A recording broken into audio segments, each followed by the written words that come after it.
চাঁদপুর জাহাজে ৭ শ্রমিক হত্যার রহস্য উদ্ঘাটন এবং জড়িতদের বিচার দাবিতে বাংলাদেশ নৌ শ্রমিক ফেডারেশনের ডাকে অনির্দিষ্টকালে কর্মবিরতি চলছে।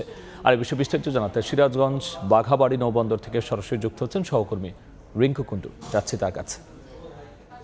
চাঁদপুরে জাহাজে মাস্টারসহ ৭ নৌ শ্রমিককে হত্যার ঘটনার প্রেক্ষিতে ৪ দফা দাবিতে বাংলাদেশ নৌযান শ্রমিক ফেডারেশনের ডাকে যে লাগাতার কর্মবিরতি তার দ্বিতীয় দিন চলছে। আমরা আছি সকাল থেকেই সিরাজগঞ্জের যে বন্দরটি রয়েছে অর্থাৎ উত্তরাঞ্চলের সবচেয়ে বড় নৌবন্দর বাঘাবাড়ী নৌবন্দর। আমরা সকাল থেকে দেখছি যে এক প্রকার স্থবিরতা চলছে দ্বিতীয় দিনের মতো বাঘাবাড়ী নৌবন্দরে। কোনো কর্মতৎপরতা নেই।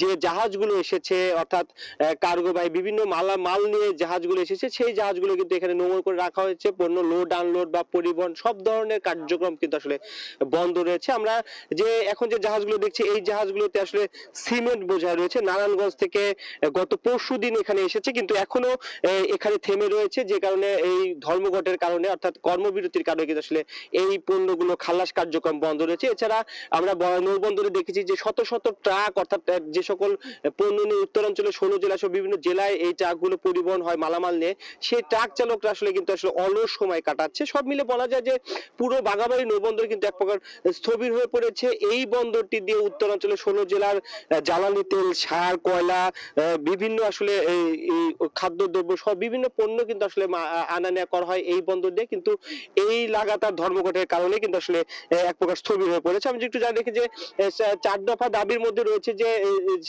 চাঁদপুরে যে শ্রমিকদের হত্যা করা হচ্ছে, নৌ শ্রমিকদের হত্যা করা, সেই হত্যার ঘটনা সঠিক বিচার, সেই সাথে প্রত্যেক নিহত পরিবারকে ক্ষতিপূরণ, নৌ পথে চাঁদাবাজি বন্ধ সহ যে 4 দফা দাবি রয়েছে, সেই 4 দফা দাবিতে আসলে অনির্দিষ্টকালের এই নৌ শ্রমিক ধর্মঘট চলছে। কিন্তু যাত্রীবাহী যে নৌযানগুলো রয়েছে সেগুলো চলাচল করতে আসলে স্বাভাবিক রয়েছে। এবং শ্রমিক নেতারা যেটি বলছে যে তাদের দাবি যতক্ষণ পর্যন্ত না মানা হবে, অর্থাৎ 4 দফা দাবি যতক্ষণ পর্যন্ত সরকার না মেনে নেবে ততক্ষণ পর্যন্ত কিন্তু এই লাগাতার কর্মবিরতি চলছে। তো এক কথা বলা যায় যে দ্বিতীয় দিনের মতো কর্মবিরতির কারণে কিন্তু স্থবির হয়ে পড়েছে বাঘাবাড়ী নৌবন্দর। তো এই ছিল সিরাজগঞ্জ থেকে আমার কাছে নৌ শ্রমিক ধর্মঘটের সবশেষ খবর। নৌযান শ্রমিকদের ধর্মঘটের সবশেষ নিয়ে আমরা সরাসরি ছিলাম সিরাজগঞ্জে।